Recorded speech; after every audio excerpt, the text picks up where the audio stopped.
Metabolic disorder मध्ये पेशंटला पॅरालायटिक iliacus बसतो.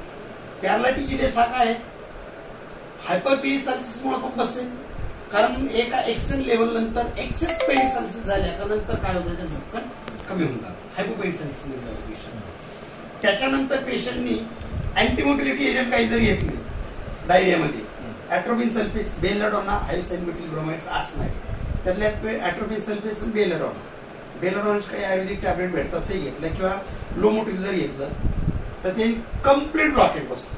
ब्लॉकेट बस it is anticholinergic drugs. Choline secretion बंद झाले, सिम्पॅथेटिक ऍक्शन बंद झाली, न्यूरो ट्रान्समिशन बंद झालं. इंटेस्टाईनच्या एक्सटर्नल इंटरनल जे लेअर आहे सिरोजा, सब सिरोजा, सब म्युकोजा, म्युकोजा, यातले सब म्युकोजा सिरोजा मायंट्रिक प्लेक्सस, मेजेंट्रिक प्लेक्सस, या प्लेक्सस मध्ये जे न्यूरो ट्रान्समिशन चालतं ते कम्प्लीट बंद होतं ॲट्रोपिन सल्फेट किंवा लोमोटिल.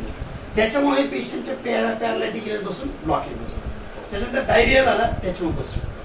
त्याच्यानंतर पेशंटला ऍसिडोसिस झाला त्याच्यामुळे बसेल, इलेक्ट्रोलाइट इम्बॅलन्स झाला त्याच्यामुळे बसेल.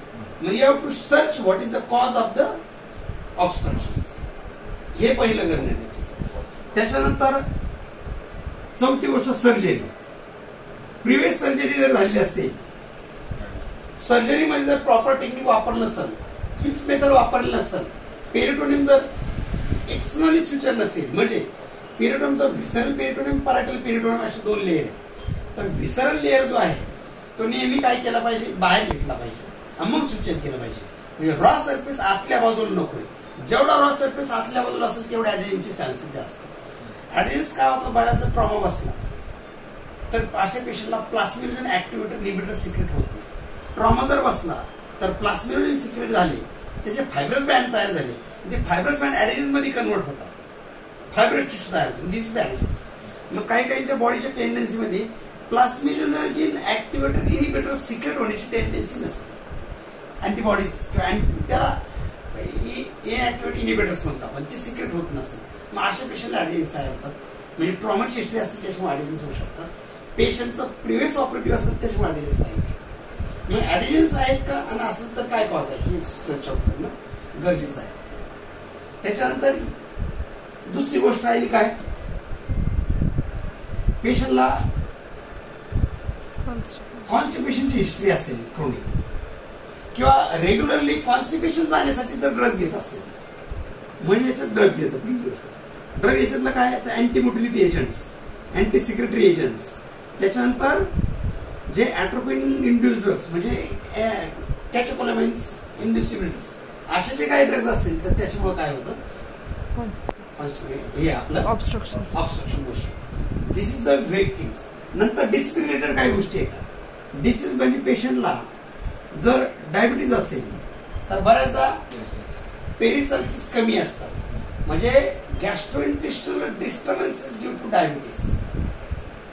अनकंट्रोल शुगर असेल तर डायबेटिक गॅस्ट्रोपॅरेसिस राहतो, नेहमी ब्लोटिंग राहतं. ब्लोटिंग जर असेल त्याच्यामुळं. त्याच्यानंतर इचेमिक बाउल डिसीज, डायबिटीसमुळं जर पेशंटला ब्लड सप्लाय कमी राहिला मेझेंट्रीला, तर त्याच्यामुळे मेझेंट्रीच्या ट्रान्समिटचा वेव्ज त्या कमी राहतात.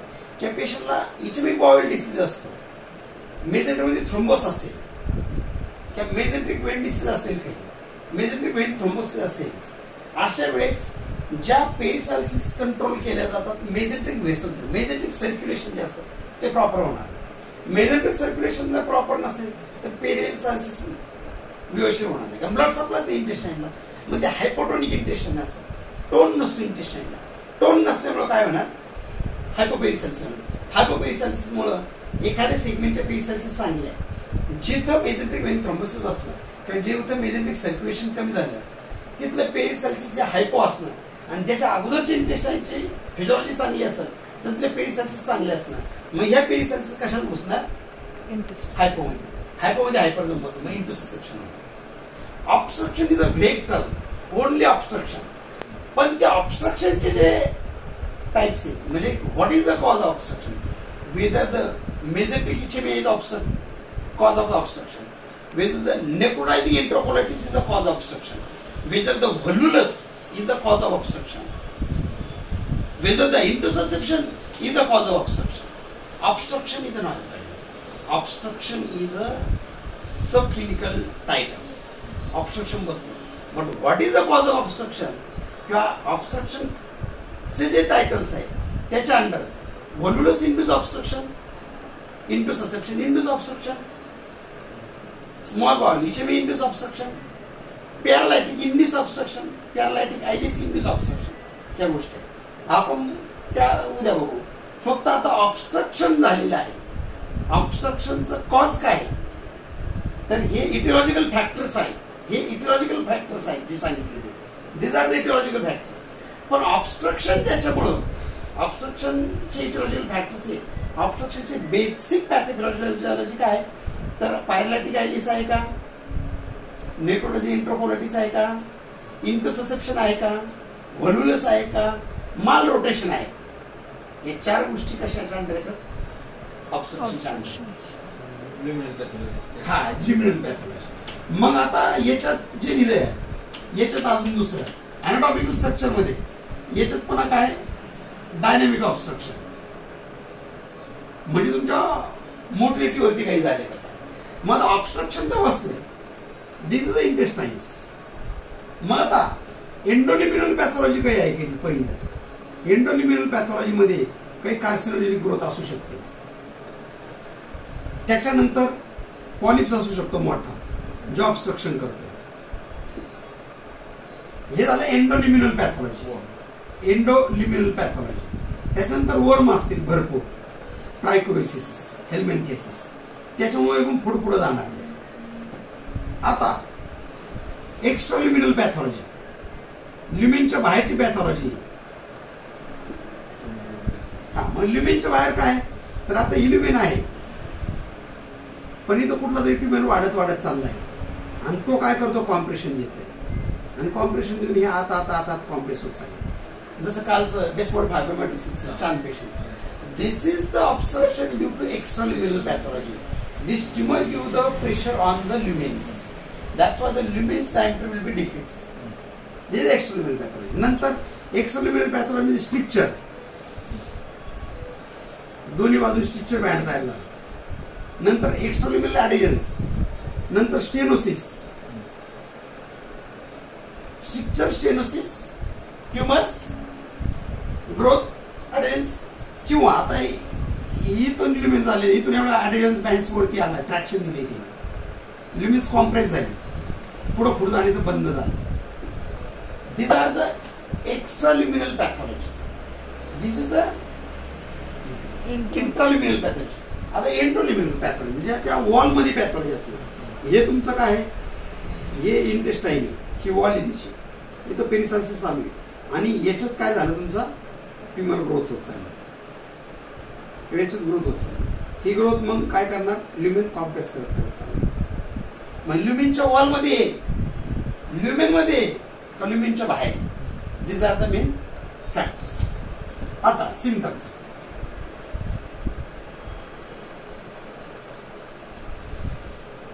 सिम्पटम मध्ये पहिली गोष्ट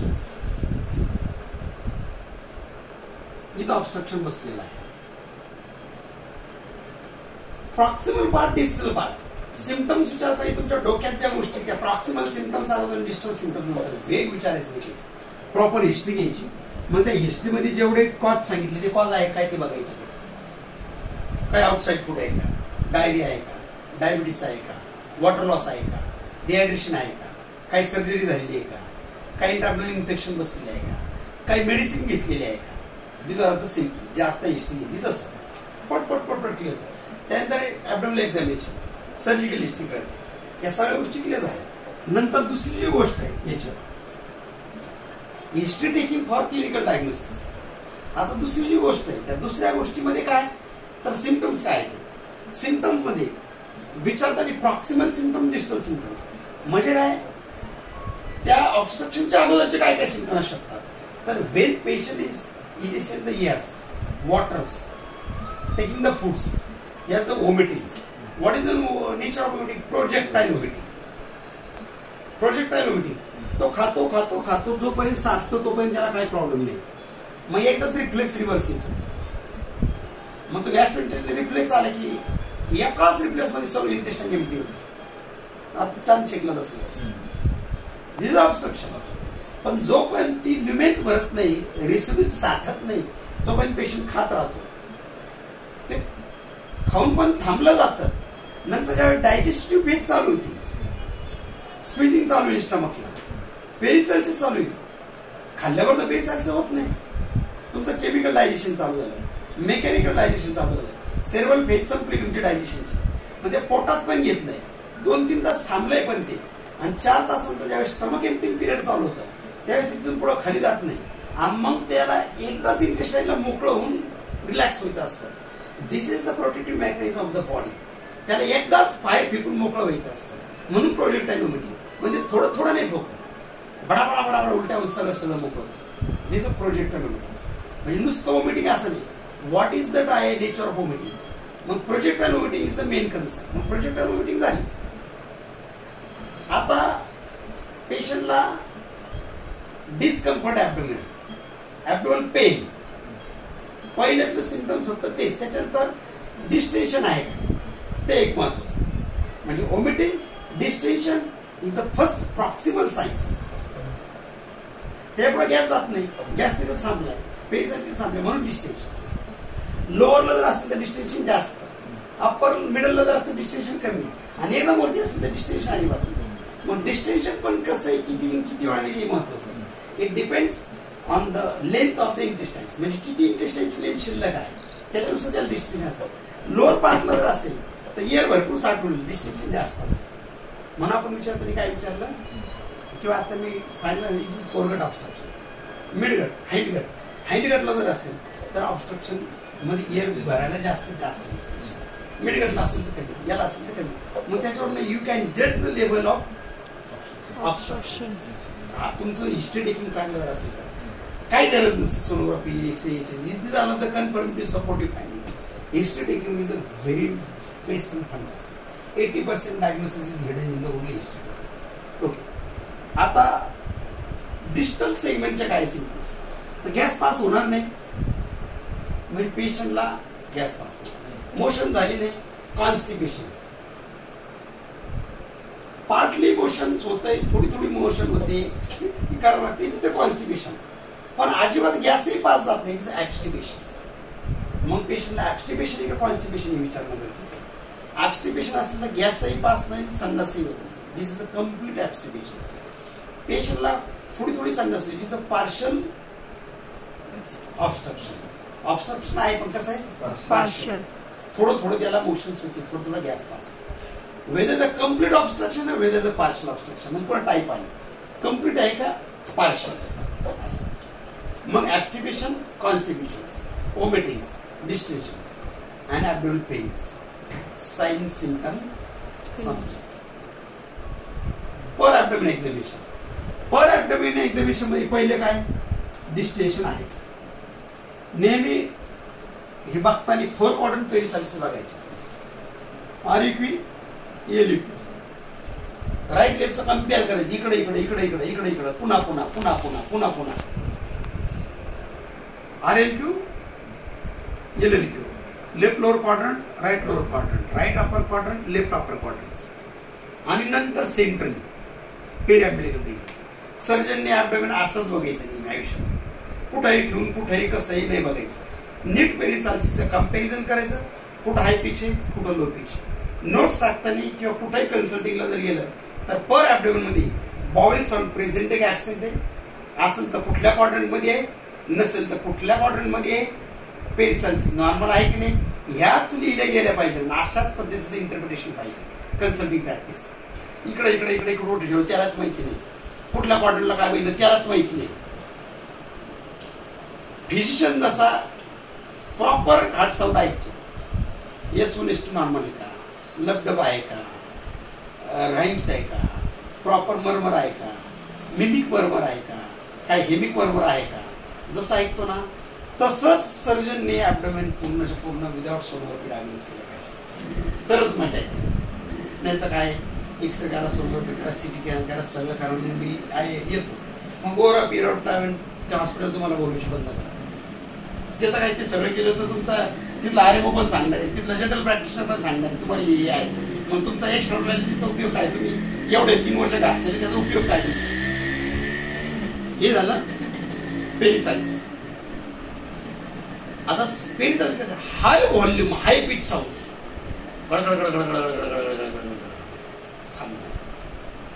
पुन्हा बारीक गडगड नंतर एखाद्या पाटात जर पोहत असेल तुम्ही लहानपणी पुलाखाली जाऊन जर बसला पोहता पोहता जर पुलाखाली जाऊन बसायचं आणि वरनं कुठली गाडी गेली किंवा त्या पाण्याची वेळ चालल्या त्या पुलानंतर लगेच डबकं असतं तिथं पोहायचं आणि नंतर उलट त्या पुलाखाली त्या पोंगळीत घुसायचं. मी केले लहानपणी, तुम्ही केले की मला माहिती नाही. मग तिथं जाऊन काय पाण्याचा आवाज घ्यायचा, तिथल्या पाण्याचा आवाज आणि त्या नळीतलं पाणी ज्यावेळेस बाहेर पडतं त्या ओपन स्पेस मध्ये पडलेल्या पाण्याचा आवाज, याचं जे डिफरन्शिएशन ते you can compare the high volume high pitch sound of the peristalsis. म्हणजे ती रात्री वाचून घ्यायचं. मग त्याच्यावरनं तुम्ही साऊंडवरनं कॅल्क्युलेट करू शकता. मग आता याच्यात पण ऑब्स्ट्रक्शनच्या पुढे जी वेव आहे जी पेरिसायटिस आहे, मग आता क्लिनिकल साईन सिम्पटम्स संपले, क्लिनिकल एक्झामिनेशन संपलं, डिस्टिंक्शन आहे का संपलं, साऊंड कसे आहे ते संपले. आता what is the radiological interpretations. Radiological interpretation मध्ये जिथं ऑब्स्ट्रक्शन बसलेला आहे त्याच्यात a proximal loop of the colon, proximal loop of the colons shows to and fro peristalsis movements. काय? To and fro. At certain levels and again comes back. जर चांगला radiology जर असेल तो पेरिसायटिस कशा आहे त्याचं काय करतो इंटरप्रिटेशन करतो. To and fro peristalsis movements are seen in the proximal colons and distal colons is completely collapse. म्हणजे डिस्टल कॉलन मध्ये गॅस न गेल्यामुळे पेरिसायटिस मुवमेंट नाही काय नाही, ते काय झालं पूर्ण कॉलॅप्स झालं. मग आता याच्यात अजून दुसरा तो काय करू शकतो, अजून याचा डायमीटर देऊ शकतो प्रॉक्सिमल कॉलनचा. मग यासाठी नॉर्मल डायमीटर काय आहे हे आपल्याला माहिती पाहिजे. नॉर्मल लूप कॉलनचा डायमीटर काय उद्या सांगायचं, स्मॉल व्हायचं लार्ज व्हायचं तो माहिती पाहिजे.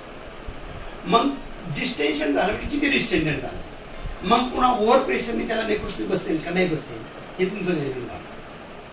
म्हणजे त्याला प्रॉक्सिमल कोलॉनचं डायमीटर काय झालेलं आहे ते वाचणं गरजेचं रेडिओलॉजीमध्ये. त्याच्यानंतर दुसरं जे आहे अजून डिस्टल बॉईल कोलॅप्स ते इंटरप्रिटेशन असेल. हे झालं सोलोअर पिच पिक्चर्स. आता एक्सरे पिक्चर्स. एक्सरे पिक्चर मध्ये जे आहे, एक्सरे पिक्चर मध्ये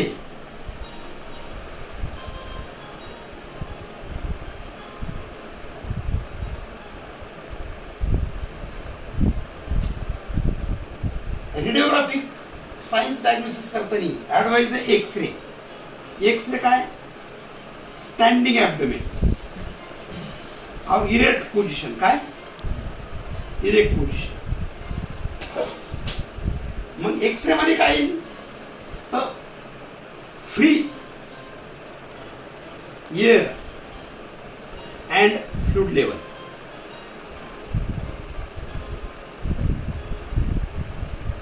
मग या free air and fluid level जे आहे याला म्हणतात स्टेप लॅडर पॅटर्न.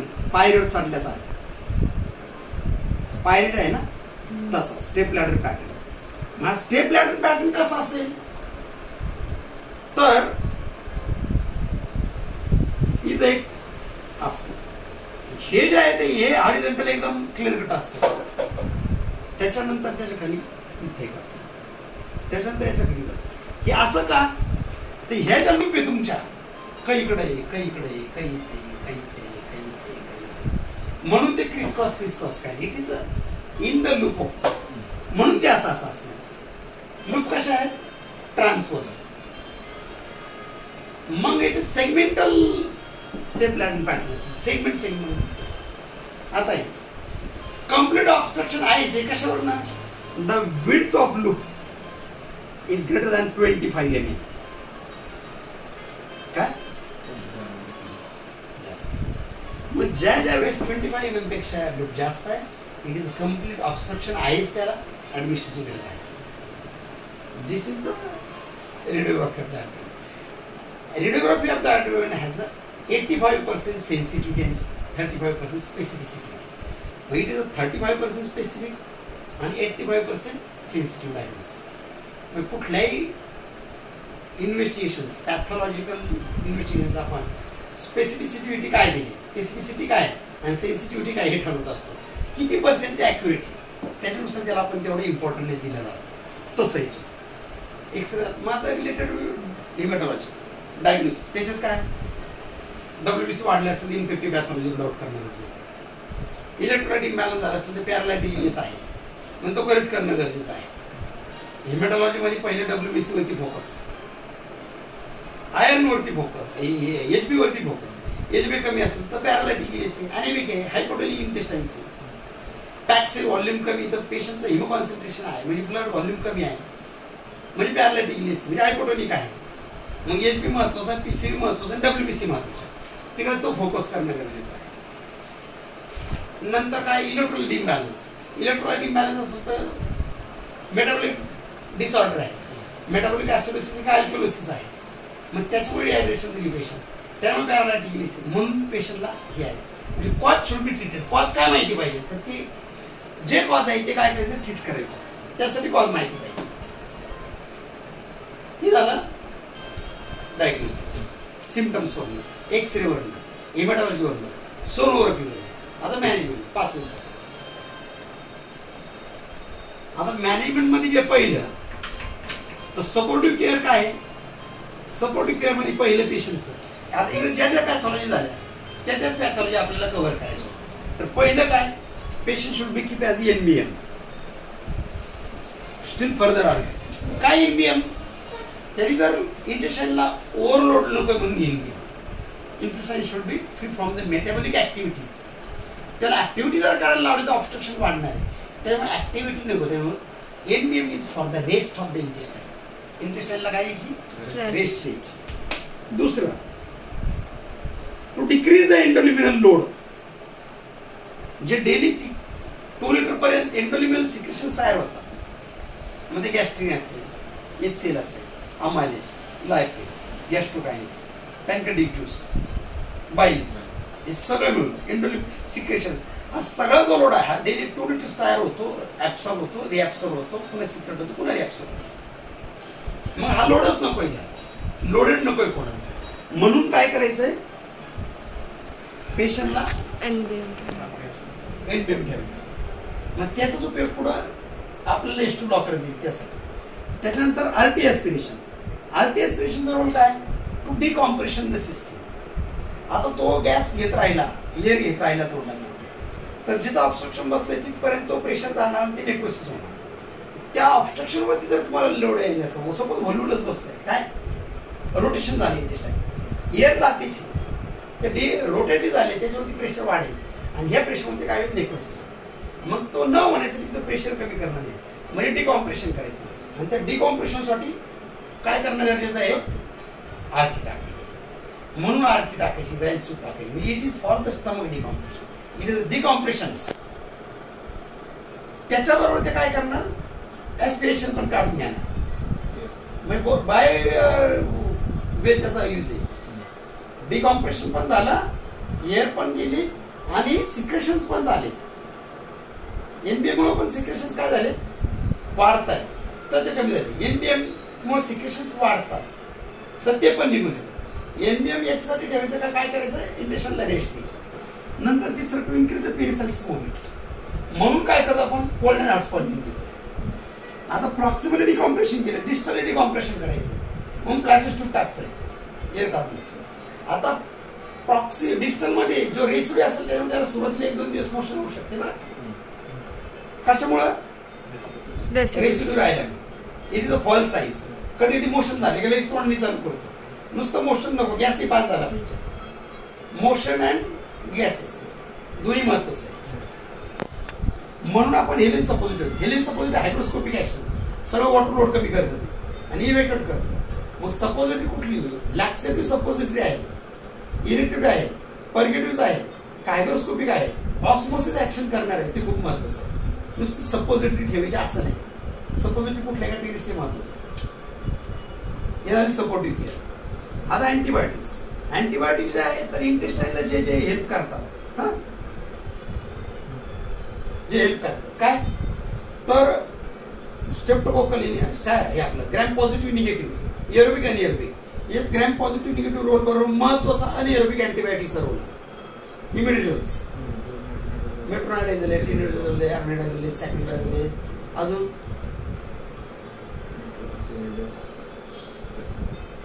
सिग्निडाझोल आहे, सॅट्रोनाइडाझोल आहे, ऑर्निडाझोल आहे, मेट्रोनाइडाझोल आहे, नायट्रोझोक्साझोनाइड्स, नायट्रोझोक्साझोल, रिफॅक्सिलिन, तर ते जे आयव्ही अँटीबायोटिक असेल ते. त्याच्यानंतर ल्युमेनचा लोड कमी करण्यासाठी PPI. Most of time it should be increase in double dose म्हणजे ट्वाइस. कारण ओडी जरी असेल ते it should give BD for the to decrease the endoluminal load, secretion बंद करायला. मग हळूहळू मोटिलिटी वाढवणे ड्रग्ज ऍड करेल. मग एंटायर प्रोकायनेटिक आयव्ही मध्ये फक्त लिव्हर हेच काम करतं, काय पिरिनॉल, मेटाकॉल, एमसेटचा रोल नाही त्याच्यात. बऱ्याच ठिकाणी काय आहे, मोनोसेट एमसेट ऍसिलॉक झाली, ट्रीटमेंट संपली. 90% ठिकाणी असं जॅन्टा एमसेट असेल, एक्सेट्रा एमसेट, जॅन्टा मोनोसेट एमसेट असेल, अँटीबायोटिक संपली. तसं नाही. अगोदर सिंगल डोस मध्ये प्रोकायनेटिक, कारण प्रोकायनेटिक खूप वाढवले तरी पण प्रॉब्लेम आहे. नंतर डोस वाढवायचा, नंतर डबल ड्रग्स करायचे, हळूहळू वाढवत चालायचं. जसं तुम्ही डिकॉम्प्रेशन करणार तसं तुम्ही लोड कमी करणार तसं. नंतर अनालिसिस कुठले, ओपीडी की नॉन ओपीडी. तर याच्यातले ओपीडी अनालिसिस वापरायचे, नॉन ओपीडी अनालिसिस वापरायचे नाही. It causes a paralytic iliacus.